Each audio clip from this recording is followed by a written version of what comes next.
మీ నాన్న లేదా మీ తాతగారి దగ్గర ఎప్పుడో ఒకసారి పాత హెచ్ఎంటీ వాచ్ చూసారా? ఒకప్పుడు భారతదేశంలో అమ్ముడుపోయే 100లో 90% వాచ్‌లు ఒకే కంపెనీ ఉండేవి. ఆ కంపెనీ పేరే హెచ్ఎంటీ వాచ్. వాచ్ అంటేనే హెచ్ఎంటీ, హెచ్ఎంటీనే నమ్మకం. అప్పుడు వాళ్ళంతా అనుకునేవాళ్ళు. కానీ ఈరోజు ఆ కంపెనీ దాదాపు కనిపించకుండా పోయింది. దేశానికి టైం చూపించిన కంపెనీ కాలానికి ఎందుకు నిలబడలేకపోయింది? అసలు హెచ్ఎంటీ ఉందా? ఉంటే ఎలా ఉంది?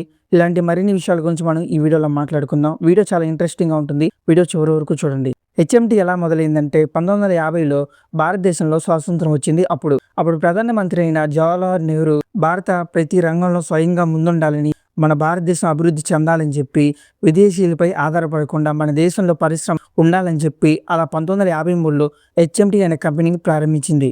మొదట ఆ కంపెనీ ఫ్యాక్టరీ కోసం మిషన్ టూల్స్‌ని తయారు చేసింది. ఆ తర్వాత ప్రభుత్వం కొత్త బాధ్యత ఇవ్వటం వల్ల హెచ్ఎంటీ భారతదేశ వాచ్‌లను తయారు చేయడం మొదలుపెట్టింది. భారతదేశం మొదట పెద్ద వాచ్ కంపెనీ పెట్టారు. ఆ వాచ్ 1961లో హెచ్ఎంటీ జపాన్‌లో అయిన సిటిజన్ వాచ్ కంపెనీతో కలిసి ప్రారంభించింది. 1963లో హెచ్ఎంటీ మొదట వాచ్ రిలీజ్ అయింది. దాని పేరే జనతా వాచ్. ఈ పేరు ఎలా పడితే అలా పెట్టలేదు. చాలా గాఢంగా ఆలోచించి పెట్టారు. ఆ కాలంలో ఏంటంటే వాచ్‌లు ధనికులకు మాత్రమే ఉండేవి. పేదవాళ్ళకి అసలు దొరికేవి కాదు. అందుకే హెచ్ఎంటీ ఒక నిర్ణయం తీసుకుంది. ప్రతి భారతీయుడి చేతిలో ఒక వాచ్ ఉండాలని. జనతా వాచ్ అని పేరు పెట్టారు. ఈ వాచ్ భారీ విజయం సాధించింది అప్పట్లో. ఒక్క మోడలే కేవలం 15,00,00,000 పైగా లాభం తెచ్చిపెట్టింది మన గవర్నమెంట్‌కి. హెచ్ఎంటీ గోల్డ్ టైమ్ అప్పుడు బాగా నడుస్తుంది. కొన్ని సంవత్సరాల్లో హెచ్ఎంటీ భారతదేశంలో నంబర్ 1 కంపెనీగా అయిపోయింది. కొత్త మోడల్స్ కూడా వచ్చాయి. పైలట్, కోహినూర్, కంచన్, జవాన్, చిరాగ్ ఇలాంటి చాలా దేశాల్లో పాపులర్ అయ్యాయి వాచెస్ మోడల్. ఈ డిమాండ్ కూడా రోజు రోజుకు పెరిగిపోతుంది. హెచ్ఎంటీ వాచ్ కొనడానికి కూడా కొన్నిసార్లు వెయిట్ లిస్ట్‌లో ఉండాలి. వారాలు ఆగాల్సి వచ్చేది. ఒక చిన్న ప్రశ్న ఏంటంటే మీ ఇంట్లో ఇప్పటివరకైనా హెచ్ఎంటీ వాచ్‌ని ఎప్పుడైనా చూసారా? చూసుంటే కామెంట్ చేయండి.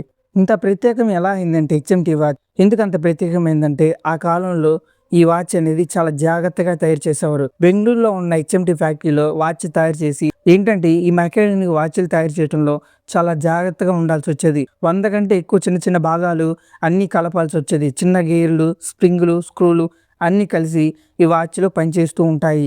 ఈ భాగాలు అమర్చడానికి చాలా జాగ్రత్తగా చేయాలి. పనిచేసే వాళ్ళు చాలా గౌరవంగా చూసేవాళ్ళు అప్పుడు. ఎందుకంటే ఇది ఎవరు పడితే వాళ్ళు చేసేవాళ్ళు కాదు. హెచ్ఎంటీ ఉద్యోగులకి చాలా గౌరవం ఉండేది అప్పట్లో. హెచ్ఎంటీలో అప్పుడు ఒక ట్రెండ్ కూడా నడిచింది. ఒక సాంప్రదాయం ఏంటంటే హెచ్ఎంటీ వాచ్ అంత పాపులర్ అవ్వడానికి భారతదేశంలో కొత్త సాంప్రదాయం వచ్చింది. అదే పెళ్లి సమయంలో వరుడికి గిఫ్ట్‌గా ఇవ్వటం. హెచ్ఎంటీ గిఫ్ట్‌గా ఇవ్వటం అంటే అది సామాన్య విషయం కాదని చెప్పవచ్చు. ఇంకో విషయం ఏంటంటే రైల్వే ఉద్యోగులు, సైనికులు, ప్రభుత్వ ఉద్యోగులు చాలామంది చేతిలో ఈ హెచ్ఎంటీ వాచ్ కనపడుతూ ఉండేది. ఎందుకంటే ఈ వాచ్ అని చాలా బలంగా ఉంటుంది. కొన్ని వాచ్‌లు అయితే 20, 30 సంవత్సరాల పైనే పనిచేస్తూ ఉంటాయి. అందుకే చాలా కుటుంబాలు తండ్రి వాడిన తర్వాత కూడా తన కొడుక్కి ఈ వాచ్ ఇచ్చేవాడు. అంత గట్టిగా ఉంటుంది ఈ వాచ్. ఈ హెచ్ఎంటీ వాచ్ కుటుంబంలో తరాల పాటు ఉంటూ ఉంటుంది. మీ నాన్న పెళ్ళికైనా, మీ నాన్నోళ్ళ పెళ్ళికైనా ఈ వాచ్ ఎప్పుడో ఒకసారి గిఫ్ట్ ఇచ్చుంటారు. ఒకసారి అడగండి. ఒకసారి వెళ్లి అడిగితే మీకే తెలుస్తుంది ఈ వాచ్ ఏంటో అని. మీ ఇంట్లో కూడా ఈ పాత హెచ్ఎంటీ వాచ్ ఉండే ఉంటుంది. ఒకసారి కనుక్కొని కామెంట్‌లో చెప్పండి. హెచ్ఎంటీ ప్రపంచం మారుతున్న సమయంలో 1980లో ప్రపంచంలో ఒక పెద్ద మార్పు వచ్చింది. అదేంటంటే కొత్త వాచీలు రావటం. భారతదేశంలో కొత్త వాచీలు రావటం వల్ల బ్యాటరీలతో పనిచేసే వాచీలు తీసుకొచ్చారు. ఆ వాచీలు ఎలా ఉంటాయంటే టైంని కరెక్ట్‌గా చూపిస్తూ ఉండేవి. తక్కువ ధరలు కూడా ఉండేవి. మెయింటెనెన్స్ కూడా చాలా తక్కువ ఉంటుంది. ప్రపంచం మొత్తం టెక్నాలజీ వైపు వెళ్ళిపోయింది అప్పుడంతా. హెచ్ఎంటీ చేసిన పెద్ద తప్పు ఏంటంటే హెచ్ఎంటీ కూడా బ్యాటరీలతో వర్క్ చేసే వాచ్‌ని తీసుకొచ్చింది. కానీ ఇక్కడ పెద్ద సమస్య ఏంటంటే వాటి ధర చాలా ఎక్కువ ఉండేది. ఎందుకు ఎక్కువ ఉండేదంటే జపాన్ నుంచి మనోళ్ళు ఇక్కడికి తీసుకురావాల్సి వచ్చేది. అందుకే చాలా రేట్ ఎక్కువ ఉండేది. ఇదే పెద్ద సమస్య అయింది అప్పుడు. అప్పుడేంటంటే మార్కెట్ లేకపోవటం వల్ల, ఎక్కువ రేట్ ఉండటం వల్ల జనాలు అదర్ వాచెస్‌కి వెళ్ళిపోయారు. కొత్త వాచెస్ ట్రెండ్ నడిచాయి. 1980లో మార్కెట్‌లో కొత్త కంపెనీ వచ్చింది. అదే టైటానిక్. టైటానిక్ మంచి స్ట్రాటజీ తీసుకొచ్చింది. బ్యాటరీ వాచ్‌లు, భారీ అడ్వర్టైజ్మెంట్. కొన్ని సంవత్సరాల్లో హెచ్ఎంటీ వాచ్‌ని పక్కన నెట్టేసి టైటానిక్ కంపెనీ చాలా పవర్‌ఫుల్‌గా పాపులర్ అయిపోయింది. హెచ్ఎంటీకి ఇక్కడే భారీ దెబ్బ తగిలింది. 1986లో హెచ్ఎంటీకి పనిచేసే 350 ఇంజినీర్లు టైటానిక్ కంపెనీకి వెళ్ళిపోయారు. దీంతో కంపెనీ చాలా వరకు డౌన్‌ఫాల్ అయింది. ఎందుకంటే కారణం అప్పుడంత టెక్నాలజీ లేకపోవటం వల్ల, అప్పుడు కొద్దిగా గొప్ప చేసేవాళ్ళే వాళ్ళు. వాళ్ళందరూ ఒకేసారి వెళ్ళిపోవటం వల్ల హెచ్ఎంటీకి చాలా పెద్ద దెబ్బ తగిలిందని చెప్పవచ్చు. హెచ్ఎంటీ చివరి దశ గురించి మాట్లాడుకుంటే 1994లో హెచ్ఎంటీ మొదటిసారి నష్టాల్లోకి వెళ్ళిపోయింది.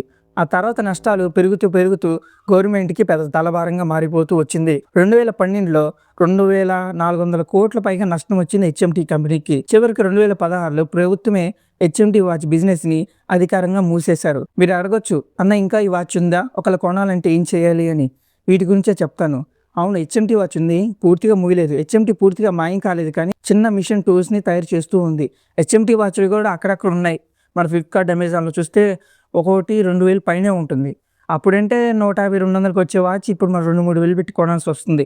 అట్లుంటది. ఒకప్పుడు గొప్ప పేరున్న హెచ్ఎంటీ వాచ్ ఇప్పుడు లేదు. హెచ్ఎంటీ ఇంగా ముగింపు గురించి మాట్లాడుకుంటే, ఒకప్పుడు భారతదేశంలో ప్రతి ఒక్కరి చేతిలో ఈ వాచ్ ఉండేది. ఒక చరిత్రలో ఈ వాచ్ ఒక పేరని చెప్పవచ్చు. ఒక నిజం మాట్లాడుకుంటే హెచ్ఎంటీ అనే పేరు భారతదేశ పరిశ్రమల్లో ఒక గొప్పది అని చెప్పవచ్చు. మీ ఇంట్లో ఇంకా హెచ్ఎంటీ వాచ్ ఉందా? ఉంటే కామెంట్ చేయండి. ఒకసారి ఆ హెచ్ఎంటీ వాచ్ చూడండి. దాన్ని ఎలా అనిపించిందో ఆ కామెంట్‌లో చెప్పండి. మన ఛానల్ ఎవరైనా కొత్తగా చూస్తుంటే సబ్స్క్రైబ్ చేయండి.